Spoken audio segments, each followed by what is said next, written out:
Citizens need to understand that their freedoms are not just political privileges, they're actually God-given rights. So, as a Christian patriot, I believe that the preservation of our constitutional freedoms, particularly those concerning religious liberty, free speech, parental rights, really begins at the local level, the grassroots level. And in order to engage citizens effectively, I think groups like Citizens Defending Freedom, I think your group, Christians Engaged, are really key to providing those civic, educational resources, that kind of side of the house. But also, we come in and we help equip pastors in the local church to take responsibility in their local communities, really help them understand what's happening, that it's, Abby, it's bigger than a political, it's really a spiritual battle, right? And so we know that these spiritual issues really require spiritual solution. But again, going back to educating and equipping citizens, I think the first step in that is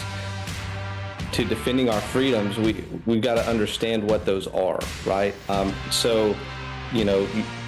Teaching the local church about the history of our country, the founding of our nation, equipping them with that educational and doing all that, understanding their constitutional right, the biblical foundations of liberty, right? Citizens need to understand that their freedoms are not just political privileges, they're actually God-given rights. It's in the Declaration of Independence, right? And so equipping people with that knowledge, giving them those practical tools on how to maybe speak at that local school board meeting or how to hold their elected officials accountable, empowering them to act with that kind of that confidence and that boldness and that conviction locally. It's our responsibility to take a stand, live out our faith boldly, and hold these people accountable when they violate our rights, when they break the law, right? And I think we have a duty to remove them from office through the electoral process.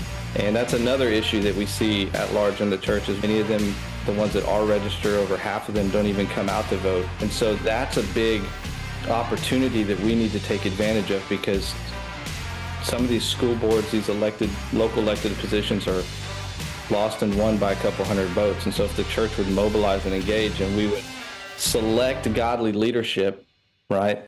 A lot of these problems at the local level, I think, would go away.